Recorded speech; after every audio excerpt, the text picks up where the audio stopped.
a esta plática sobre los retos de la educación actual. Fuerte aplauso, por favor, y damos inicio. Gracias, buenas tardes. Mi nombre es Luis Ramírez, vengo de Algari, del Instituto Ludens, y también tengo muchos años trabajando con AMCO, con la metodología AMCO, y vamos a hablar hoy un poquito sobre los retos de la educación. Vamos a enfocarlo al final con tips para papás, que creo que es lo que a ustedes más les puede interesar. Bueno, ¿qué ha pasado con la educación a lo largo de estos años, de los últimos años? ¿Qué diferencia ven ahí entre una aula y otra? Esta es un aula de principio de siglo, un aula de la mitad de siglo, un aula de los 80s y un aula del 2000. ¿Qué diferencias ven ustedes entre una aula y otra? ¿Perdón? Se modificó el mobiliario, ¿no? Pero la estructura clásica del salón sigue siendo la misma. Hay menos niños. Eso es algo importante, hay menos niños, porque cada vez hay menos niños, ¿no? Las pirámides generacionales van bajando y cada vez hay menos niños. Pero la realidad de las cosas es que se sigue educando igual. O sea, la educación es un concepto que no ha cambiado tanto. Hace muchos años Einstein ya decía que lo único que interfería con mi aprendizaje es mi educación. Y esto es algo como muy fuerte y que sigue siendo como algo real, porque la educación sigue construyendo en un proceso linealmente. Ahorita vamos a hablar como un poquito más de esto. El modelo mecanicista, que fue el modelo que viene con la revolución industrial. La revolución industrial lo que hizo fue que pasó la gente de trabajar en un gremio a trabajar en una manufactura. Entonces se necesitó un nuevo modelo de educación. Y este modelo de educación estaba basado por el trabajo y fue lo que vino a hacer la sofisticación del trabajo. Antes la gente, yo acabo de leer un libro increíble que se lo recomiendo mucho, que se llama La capital del mar, de Barcelona, del siglo XIV, y te habla cómo la gente vivía en el gremio de los panaderos, en el gremio de la gente que cargaba, en el gente de la gente que hacía esculturas. La gente así vivía. Después llega la revolución industrial, empieza la producción en masas y el trabajo se tiene que tener que especificar, y por lo tanto la mano de obra tiende a ser específica, y es lo que hace la revolución industrial. Los principios educativos fueron los mismos que los económicos y seguían principios económicos. La división mecánica del trabajo, como la especialización y la secuenciación lógica, fueron lo que estructuraron todo el modelo que hoy conocemos y que se basa en la memoria, ¿no? Muchos de ustedes se acordarán incluso hasta de la prueba de IQ que antes nos mandaban a hacer, y si sacabas menos de 120 no servías para nada, y fue una mentira, porque lo que se medía era la capacidad de memoria, que era la parte más importante en la educación mecánica.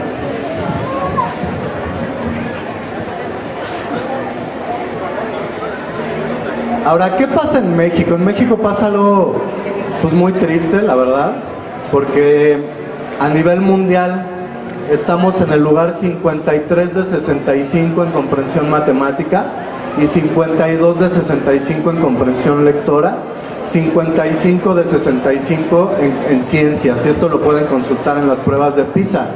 Ahí están, y están los 65 países que forman este bloque, y estamos en los últimos lugares en todo. Entonces, pues los retos son grandes y son importantes. ¿Qué podemos hacer para mejorar o cuál es el reto de la comprensión matemática? Esto está basado para papás, ¿no? ¿Qué puedes hacer tú en tu casa para mejorar la comprensión matemática de tus hijos? Y revisar algunas facturas, calcular gastos, calcular una cantidad de dinero, que ahí viene en euros o en dólares, y en pesos, ¿no? Evidentemente, pero todo el tiempo estar agilizando la mente matemática de tu hijo. O sea, realmente eso es lo que tienes que hacer. Fíjense que el proceso mecánico de del que les estaba hablando, que es la educación que traemos, desafortunadamente no nos está enseñando a pensar.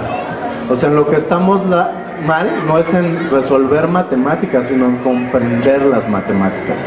No estamos mal en que no sepamos leer, sino en comprender la lectura.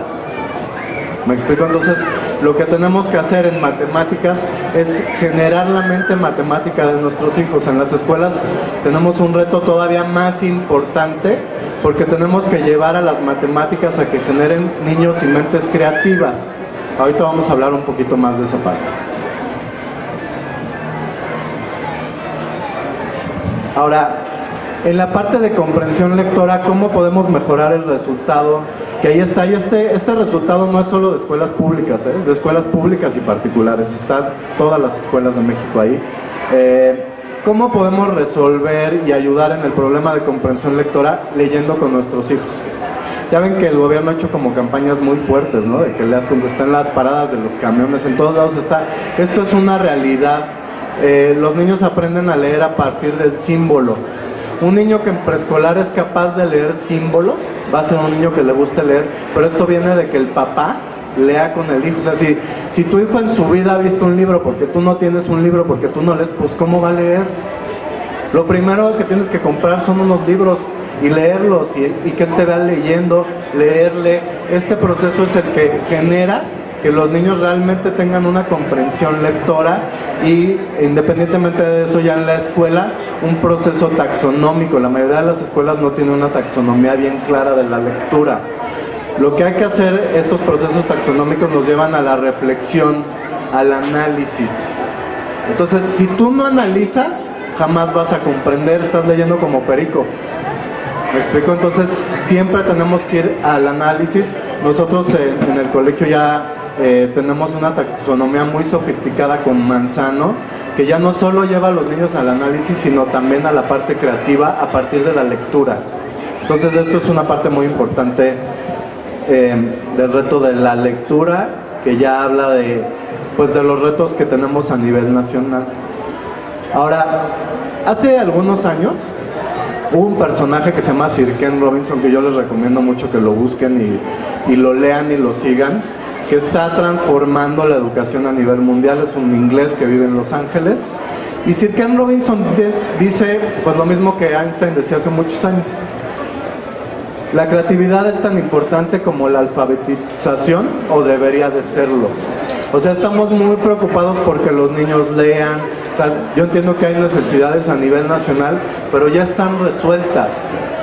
O sea, hoy en día la tasa de analfabetismo en México es muy baja. El problema que vamos a tener son ya estos retos que no solo son de México, son a nivel internacional. Hace rato les explicaba a ellos que estaban ahí con nosotros en el stand, que la tecnología nos vino a facilitar la vida, ¿no? O sea, el teléfono celular ya es tu oficina y todo lo tienes resuelto en el teléfono: agenda, llamadas, mails, todo lo haces a través de la tecnología. Nos ha facilitado muchísimo la vida en todos los sentidos. El capitalismo, el sistema de producción, o sea, hoy en día tú tienes más comunidades con simplemente ir al súper que las que tenía Luis XV siendo el hombre más poderoso del mundo. ¿Me explico? O sea, se ha facilitado la vida, pero este crecimiento se está volviendo insostenible. Ese es el problema con el que se está luchando, ¿no? Hace escasamente 10 días Stephen Hawking ya anunció claramente que el ser humano va a desaparecer en un proceso muy corto. ¿Y por qué? Pues porque estamos consumiendo de una forma desmedida, y esto es algo que no podemos cambiar. O sea, tendrás que dejar tu coche, tendrás que dejar de ir a trabajar para dejar de contaminar, tendrás que cambiarte de empresa porque seguramente tu empresa contamina. ¿Me explico? Es algo que no podemos resolver. Lo que sí podemos resolver, y nosotros lo tenemos como muy claro, es que el niño va a tener un futuro muy complejo. Muy complejo. Yo tengo 2 niños muy chiquitos y de verdad me preocupa mucho su futuro por este cambio que está empezando a haber. La tecnología nos ha facilitado muchísimo la vida, pero cuando la tecnología falla, falla. O sea, es decir, si se te descompone el iPhone, vas a la Mac y te dan uno nuevo. No te lo arreglan. ¿Por qué? Porque todo está en lenguajes binarios y estos lenguajes generan miles de combinaciones. Cuando estas combinaciones entran miles de factores, entonces le costaría más caro a la Macintosh poner a alguien que te arregle tu teléfono para llegar a la combinación que darte uno nuevo. Esto está empezando a pasar cada vez más y más y más. Ahí está el tsunami de Japón, que no podían enfriar los reactores nucleares. Se tardaron 9 meses en enfriar los reactores nucleares. Entonces, ¿qué es lo que está pasando? Que la entrada de la tecnología nos está facilitando la vida, pero cuando falla, falla. Entonces, ¿qué está pasando? Que estamos educando a niños para un futuro que no sabemos cómo va a ser, con problemas que no existen y que por lo tanto no tienen solución. Ese es el verdadero problema que estamos teniendo hoy en día. Entonces, ¿qué tenemos que hacer? Pues tenemos que hacer que los niños sean creativos. Sabemos que el problema no se sabe cómo se va a resolver, pero el niño creativo va a buscar las estrategias para llegar a la combinación, porque es el que busca. El problema que tenemos con la educación lineal es que no te enseñan a ir más que en la misma línea. Por eso la educación está cambiando tanto. Estamos enseñando a los niños a que hay muchos caminos. Y en este sentido, pues entra lo de matemáticas, ¿no? Hace ratito hablábamos del reto de las matemáticas, que estamos en el lugar 53 de 65 en comprensión matemática. Y el problema de las matemáticas es que no se le ha enseñado al niño de la forma de que el niño pueda entender. O sea, es decir, las matemáticas se enseñan mecánicamente.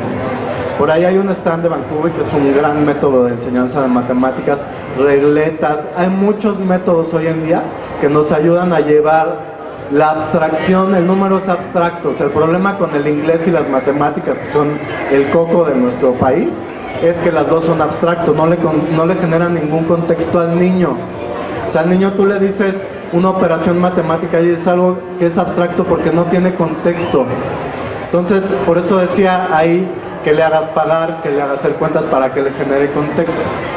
Lo que estamos haciendo nosotros para enfrentar este reto es tomar metodologías que lleven de varias formas al mismo resultado al niño, para que el niño sea creativo desde la mente matemática. ¿Me explico? O sea, esa es la forma como estamos estructurando todo esto, además de un programa de arte sumamente bien estructurado en inglés, que es otra de los retos importantes. Bueno, la otra parte era la parte emocional, que para nosotros en Algari es la parte más importante de la educación. ¿Por qué? Porque hoy en día para nosotros lo más importante es que el niño sea estable, que sea feliz, que sea niño, ¿no? Que se pare en un estrado y no le dé pena, que tenga seguridad, que no le dé pena hablar inglés. A la mayoría nos da pena hablar inglés porque no nos enseñaron en pura gramática. Y la mayoría de las escuelas siguen enseñando en gramática. Ahí está Cambridge, que es el amo y señor de la gramática, que es una gran certificación, pero es gramática. No es comunicativa.